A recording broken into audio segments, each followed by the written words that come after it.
Тендерге түскен кемпір.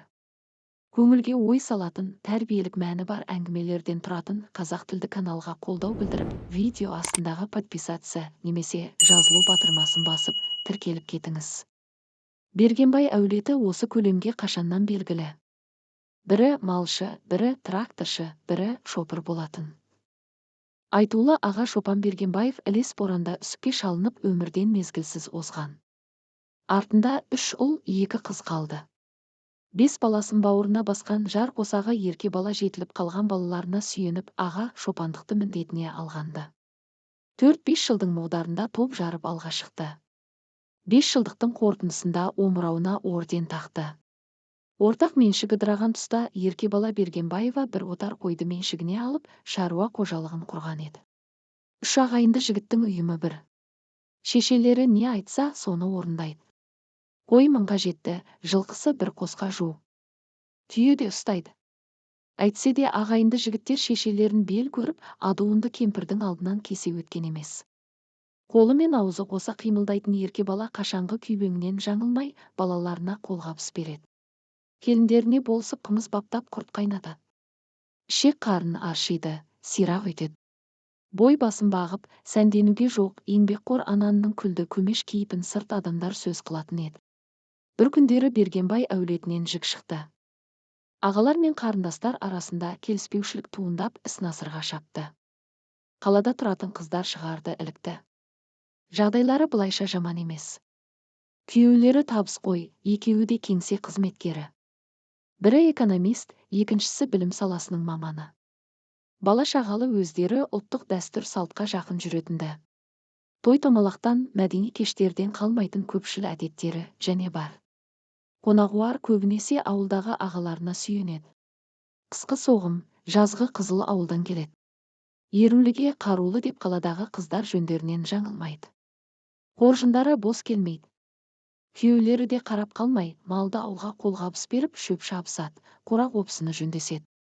Өздері болса жеңгелері дайындаған жазғы ақтың сүмесін базарға шығаруға жәрдемдесіп, мал саудасына көмек қолдарын созады. Ілік үлкен қыздан шыққан еді. Шеше-ау, бұл жүрсің не? Не бопты, қарағым? Күйелі шетек боп қашанғы жүре бересің? Соны сөкет көремісің? Сыншыл шеше алыстан орағытты. Кісі өзіне өзі құл болғаннан кішірейіп қалмайды. Жерге басың жеткенше омылай күңетек боп жүре беремісің? Әдетім солай, қарағым. Деген шешесі өзіне бір тықырдың тақағанын іштей сезіп, сөзінің соңын жұта сөйледі. Қарап отырғанша деп. Шек қарын аршып құрт жиып, ірімшік қайнатамын. Дұрыс болған екен. Өзіне тартқан адуындау үлкен қызы тіге кетті. Өзге ұл қыздарында жұмысым жоқ. Мен сен кемпірді бір күнде қоймаймын малда ұлда. Менімен бірге жүресің. Қалада не бар маған? Бәрі бар, қаладан бәрі табылады. Деген үлкен қызы жыларман болып. Зеріксең атақты әншілердің концертіне барасың. Денсаулығыңды дәрігерге қаратасың. Осы күні бар қазақ қалада.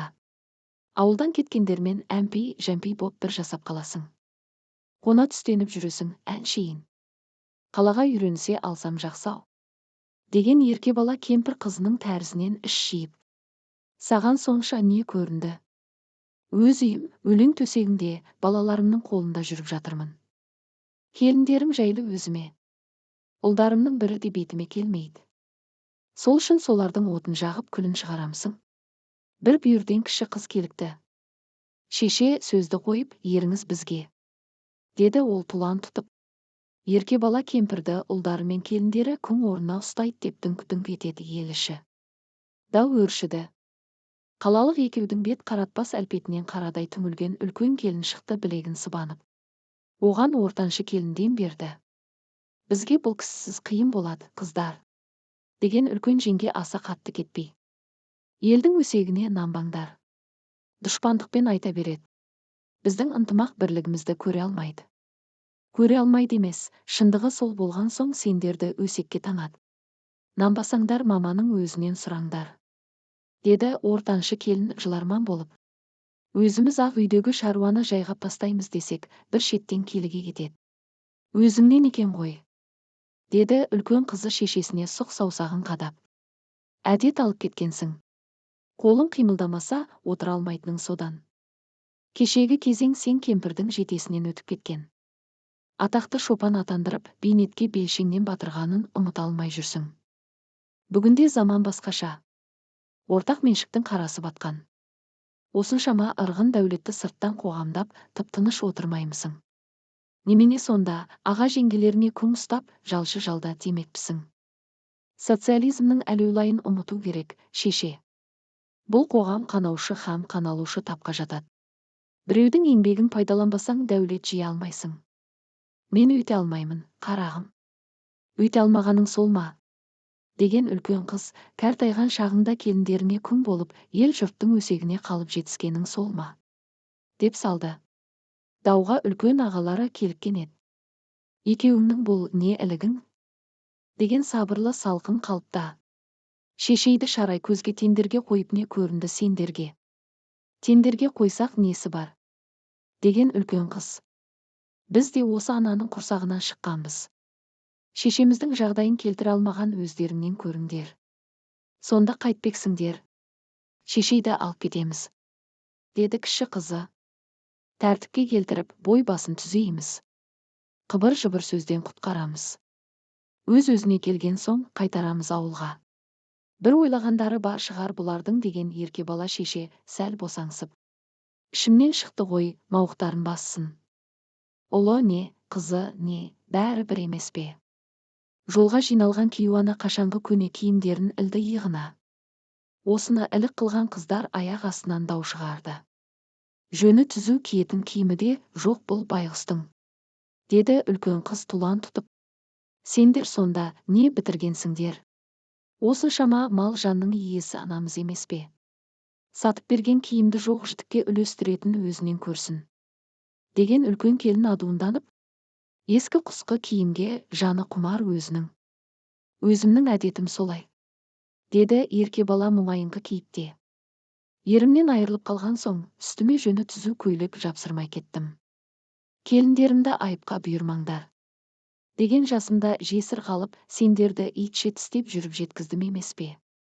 Маған сол қанағат. Кәртайған шағымда күнде қыз атанар жайым жоқ. Мені сөппеңдер, осы қалпым жарасады. Ерке бала шеше екі қызына еріп пойызға отырды. Бұларды да бір сынап көрейін деп түйген. Кәрілік меңдеген анаға үстемсіген ерке қыздарының ішкі пікірі өздерінде. Не ойлары бар екені әзірше мәлімсіз. Тендерде шешесін ұтып алып, аға жеңгелерін сазға отырғызып кеткендеріне мәз. Сондай көңіл күймен оралған олар сый қонақты қай үйге түсіруге келгенде пікірлері екіге жарылды. Менің үйіме түссін деді кіші қыз. Сүт суалтқан кенжесімін ғой. Оның болмайды. Деді әпкесі ызбарланып. Қыздың үлкенімен тұрғанда саған жол жоқ. Қызды-қыздымен екеуі 100 шайысуға бет алды. Бір-бірін ауыр сөзбен шарпыды. Ара түскен шеше, қарақтарым, бұларың естір құлаққа ерсі. Менен басқа ешкім білмей-ақ қойсын. Үлкен қыз ғой, Данагүлдің үйіне түсейін деп келіспеушіліктің тігісін жатқызды. Келесіде әтіркүл жайды дастарқанын. Екі үйде алма кезек қонақтаған ерке бала кейуананың көңілінде алаңытпасым. Ауылды ойлай береді. Қанша дегенмен қыз бала анаға бір табан жақын тұрады. Қыздарын ұлдарынан кем көрмейді. Осы күнгінің адамдарында мәлім жоқ. Бір түрлі қыздарының мінез құлқы мүлде өзгеріп кеткен тәрізді. Бір қалада тұратын екеуінің бір-біріне деген жанашырлығы жоққа тән. Байқаса ала көңіл қыздарында бір жетіспеушілік бар тәрізді. Үлкен қыз бала шағалы, отырған пәтері тар екен. Үйдің кезегінде тұрған көрінеді. Кіші қыздың жағдайы әпкесіне қарғанда озғын. Күйеуі кәсіпкер, өзі болса беделді ұстаз. Сонда оларға жетіспей тұрғаны атақ абырой екенін сыншыл ана сезіп қалған. Әтіркүл бір сөзінде үлгілі отбасы байқауына іліккенін сарындаған болатын. Қонақ аз отырып көп сынайды демекші, ерке бала бұлардың түпкі ойларын енді ғана аңғара бастаған еді. Шешені тендерде аға жеңгелерінен ұтып алғандағы мақсаттары белгілі боп қалды бұлардың. Екеуі бірдей асты үстіне түсіп бәйек болғанымен сыншыл шеше қыздарына шын бермей, салқын тарта берді. Данагүл шешесін осында тіркеуге қоймақшы екен. Кейуананы қарамағына алып, үй кезегіндегі ұпайын арттырмақшы. Әтіркүлдің де жағдайы белгілі боп қалды. Байқаудың шарты бойынша үлгілі отбасы мүшелері үлкен адамдарға, ата-анаға қамқор болуға тиісті. Анашым менің деп шырпыр боп жүргені соның әуселесі болса керек. Күйеу балалар мен қыздарының сатып берген неше түрлі киімдерін үстіне ілгенімен, кемпірге бір нәрсе жетпегендей қоңылтақси берген.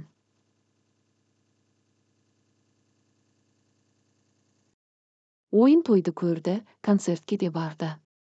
Бірақ соның біріне де тұшынбады. Ауылды ойлай береді.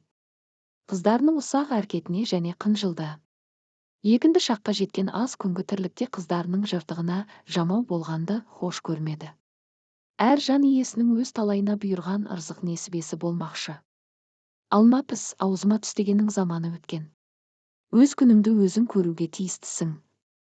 Тырбанған адам несібесіз қалмақшы емес. Осы ойға бекінген ерке бала жолға жиналды. Бір бет алыс алған бетінен қайтпайтын шешелерін қыздары тоқтата алмады. Пойызға отырды да ауылға тартты. Қартайған шағымда қала менің немді алған. Деп түйілді іштей. Қара қонысқа, далаға не жетсін, шіркін. Қалған аз күнімде таза ауасын жұтқанның өзі неге тұрады? Өлсем торғын топырағын жастанамын.